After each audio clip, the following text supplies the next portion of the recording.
Welcome back, everybody. We ran out of beer because of technical difficulties. We filmed the whole section, it went kaput. We asked the tough questions, we got the tough answers, but there's nowhere to be found. So we're gonna have to start from scratch again. Take it from here, Gildad.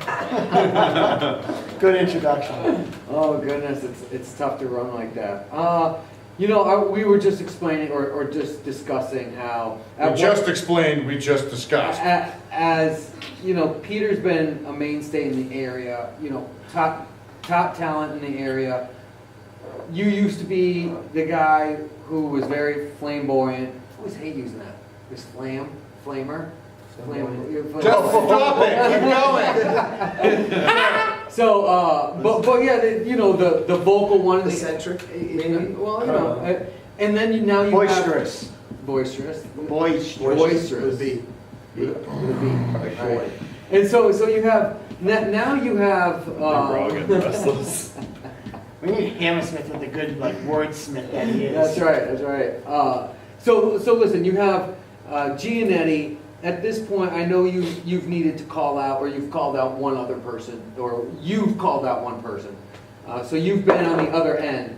Now that you've had this, what you say is no significance to you when you hear a guy like Joe Giannetti calling you out. When we're here and he's calling these guys out to try to provoke you in something. Yeah. Has he provoked you?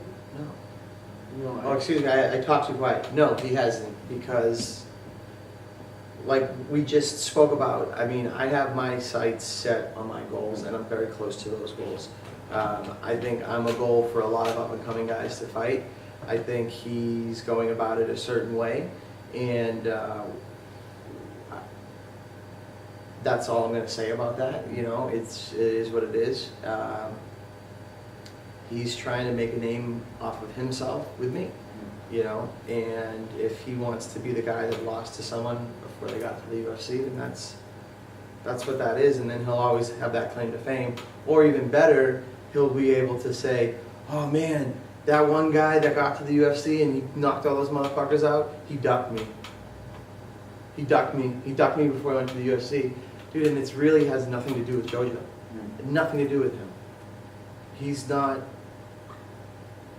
anywhere on my game plan, and he never has been, and he never will be. It's just, I do what my manager tells me to do, and I've given up fighting with my manager about who to fight. Like I mentioned earlier, I was down to fight Frank before Frank took a 2-year layoff. Tyson wouldn't sign off on it. You know, there's a reason why he's my manager, and there's a reason why he's gonna put my ass in the UFC. I just show up and I win fights. If he tells me to fight this guy, I fight this guy. I can say, Tyson, I want to fight this guy. Give me this fight. Please, Tyson, give me this fight. And it's not going to change his mind. We, as a company, we just partnered with Team Meridian, Jason House. They're based out in California. He's got between 25 and 30 fighters in the UFC right now. He's got a couple athletes in the NFL. So he sits down with Sean Shelby and has regular conversations with him. Calvin just got entered into a pool for a last-minute fill-in in Sweden. I mean, obviously he didn't. I don't think obviously he didn't get in, but his name went into that pool. You know, so we're right there at that level, knocking on that door, and it's just I'm so focused on what I want. No one's gonna get annoyed at that. You know, like. To mention this again, you know, when you see a lion hunt a gazelle, nothing else matters but that gazelle. And this lion's got fucking flies all over his face. But the flies don't matter to him because he's going for that gazelle. JoJo's a fucking fly, all right? And that's something I not stole, but I heard Kobe say that in an interview. He said, all these guys talking trash, they're trying to get at me when I'm winning rings. You know what? They're flies. They're nothing to me. They're just noise. I know what I want to accomplish, and I'm going to accomplish that, regardless of what he thinks. What my actions do, what I do, has nothing to do with him. He's like, he follows my Facebook and makes posts about my posts when my posts have nothing to do with JoJo. So nothing. let me ask you Like, this. I'm not a passive aggressive I person. want to take a break on this. But you guys go. Keep going. I'm going to step aside on this one. Passive aggressive, like if I wanted to do something, if I wanted to say something, I would say it. I would be very direct about it. That's just the way it is. Now, Vince is not just a tough guy. Usually when I say, oh man, they're tough, it's usually because they took an ass whooping and they were able to make it the full fight, right? So he's not tough. He's a skilled fighter. Yes. Vince is a skilled fighter. Is there going to be some sort of like, something extra if he's able to so something extra inside that's like good, put him away. Yeah, but at the same time, like, It doesn't. it doesn't, but dude, JoJo's on his own fucking vision quest, you know what I mean? Who am I to wish ill upon him, you know? Fucking Vince is a very skilled guy. He's very good. He's a very good counter striker.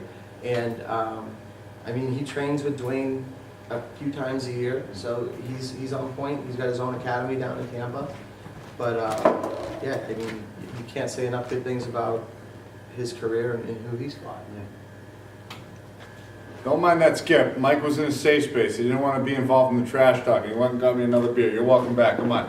It just pained me to see you licking the glass. So, I was thirsty. and like I told you in the last segment when we had Joe Giannetti here, obviously, our goal is to promote the fighters, and I don't want to get involved in any type of back and forth. Yeah, we talked about it last time. It's like, we got an undefeated fighter here getting called out by another undefeated fighter.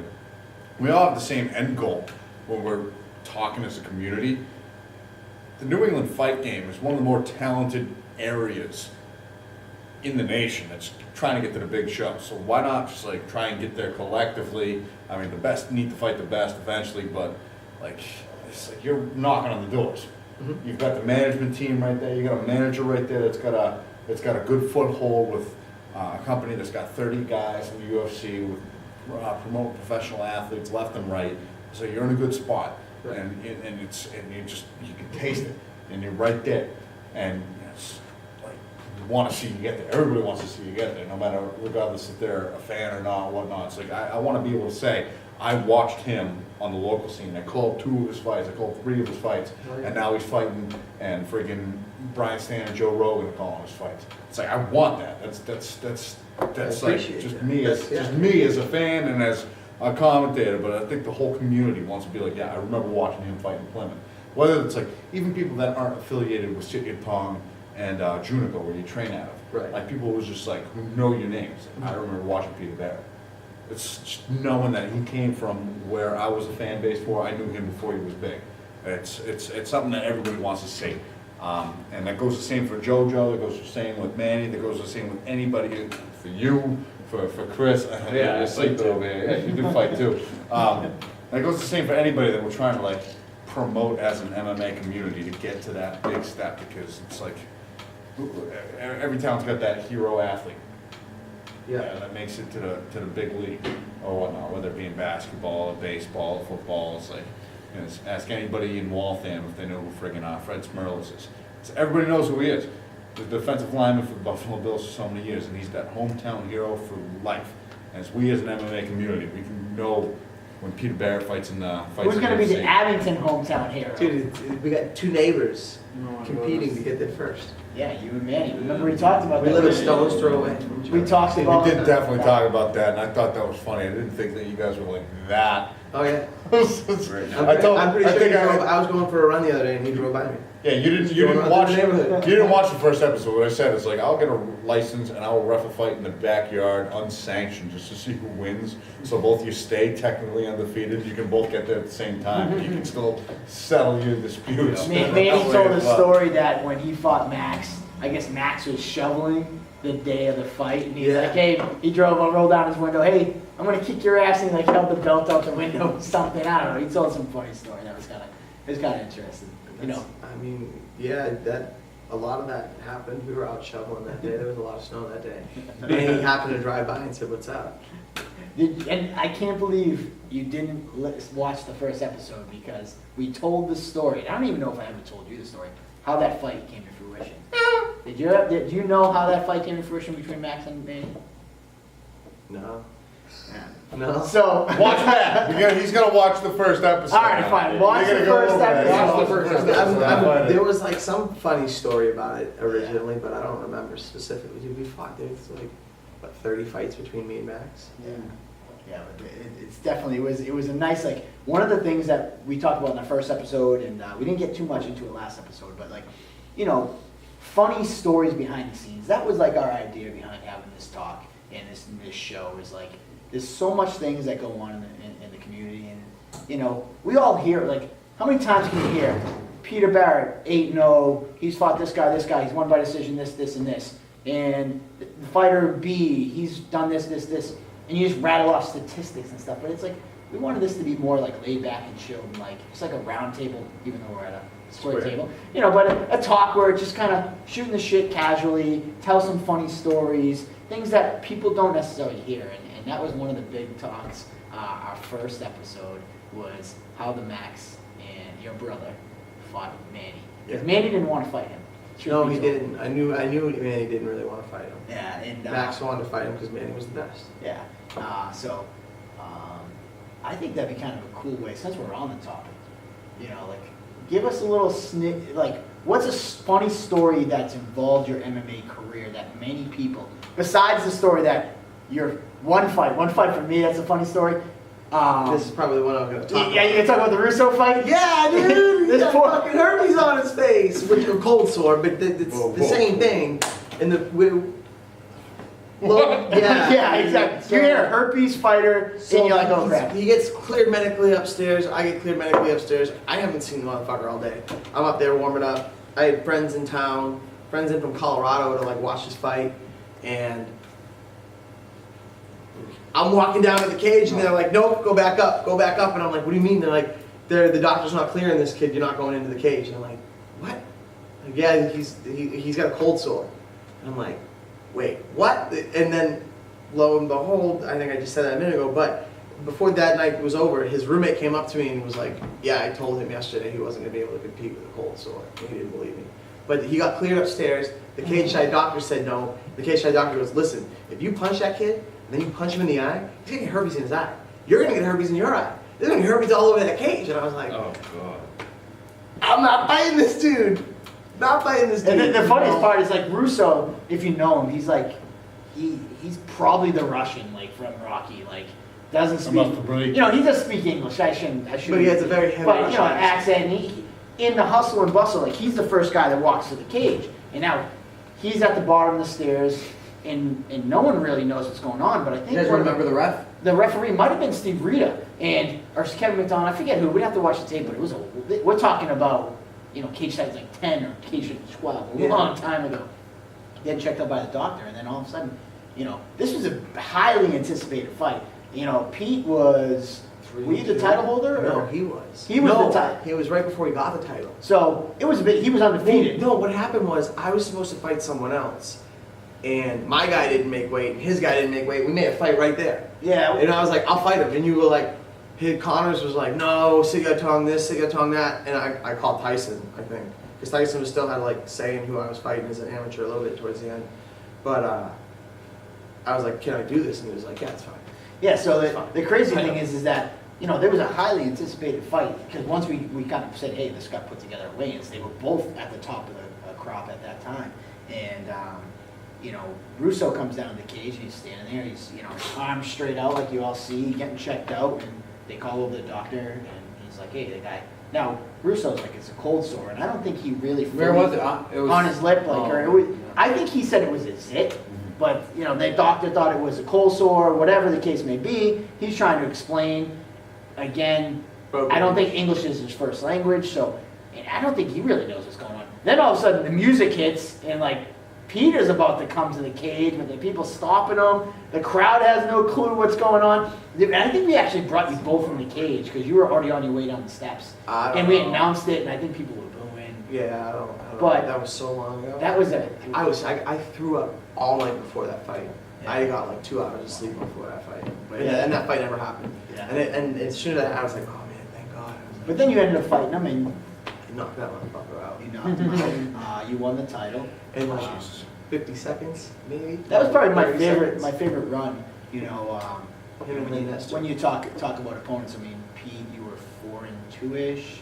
And when you went on that, run, you fought Dan Lopez, which was an incredible back and forth. Oh, it was a He almost solid knocked you out, and then all of a sudden, weird controversy. The ref stumbles in between you as Dan's loading up punching you, and the ref stumbles in between you. Dan thinks the My fight mouth guard had stops. fallen out, and I was putting my mouth guard back in, and the ref stopped to put my mouth guard back. Yeah, and then everybody thinks the fight's over, and then everybody's Which celebrating. I didn't and- say that loud enough. My mouth guard had fallen, well, because he said it was talking loud.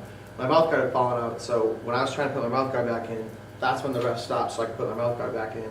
And then when my mouth guard was in, he continued through the two of us Yeah. and let the fight continue. Yeah. And me and Dan looked at each other, nodded heads, and went back to fighting. Yeah, so you beat Dan.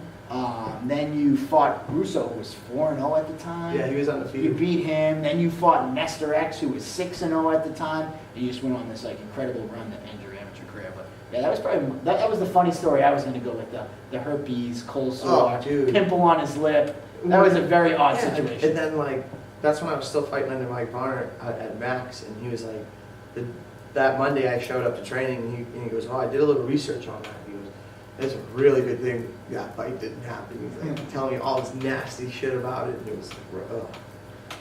All right, we've covered many grounds. Future fights, past fights, media, Missing teeth, missing teeth, herpes, herpes. Dublin. double. We gotta wrap this up. We're almost out of time. I'm almost out of beer for the 5th time. And So we gotta have we gotta 4 do a 6-second challenge. And I'm gonna try and throw 10 switch hips kicks in 6 seconds, which isn't gonna happen because I can't even talk. So, who's holding pads? Let's do it. Nice. He didn't make up for all the lost words earlier. Yeah, Hey, let's Richie, go. I thought Let's we were go. going to start having you talk more in these. We got tired. I'm Get the tired. pads. All right, We're doing this we're now? done with section 3. We'll come back with section All right. 4 with the 6-second challenge. Awesome. So we're here with the Andy challenge, one of our favorite segments, and the challenge was 10 switch kicks in 6 seconds. So I'm gonna start the timer when the first kick lands. So we're gonna give him the benefit of the doubt and we'll buy him a second. But that's gonna make it more realistic because I can start the timer and not really tell him that I did, and just watch him fail miserably. Yeah. So if I So start probably it do. when the first one lands, then we're gonna have the most accurate time. I have no expectations of this, but thank you for joining us for episode 3. Can't wait to see you next week for episode 4. I'm gonna put this down. Let's do this. Oh, these pants, they rip. Get a good view. The fly's kinda down. I know it is because the pants will rip if it isn't. So All right. let's not turn it back. Pete, say Ready? go. Oh, he's good. 2, 3, 4, 5, 6, 7, 8, 9, 10. It was barely, it was 6 point over. Damn, motherfucker. You were pretty Oh. close. Not bad for a fat drunk dude, huh? It So- was definitely over 6 though. So the Look, It was under 7. Yeah. It was under 7 seconds, but it was over 6 how's seconds. the technique look? all right. I'm So watching this. so since this was Pete's challenge, now we have to have Pete I'll hold the attempt it. pads for Pete. Crew Curse coming in. All right, ready? Go.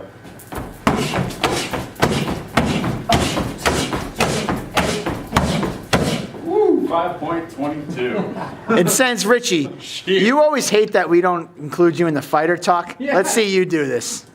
Can I take my shoes off? Sure. Oh, For the rec- Full Barrett. for the record, Richie is mainly a grappler. Oh, he can kick. Andy. Dude, the fly down adds to this.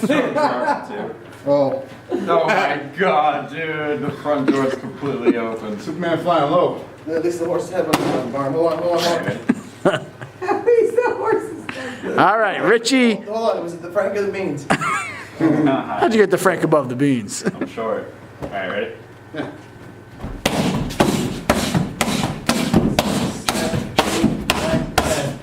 475. Oh, shit. So Richie for the win. That means Richie gets to wrap it up for the night. Oh. Okay. All right, guys, thanks for joining us for this week's edition of Talking Table Titans. Table Titans. Table You're talk. fucking Thank you, little- Sean. Thank you. Thank you, Peter. Table talk? Yes, absolutely. Table Titans. Pleasure having you. Always. Sean, pleasure Thank having you. you. Thank you for Michael having over us. there. Couldn't do it without you. And we'll see you next week.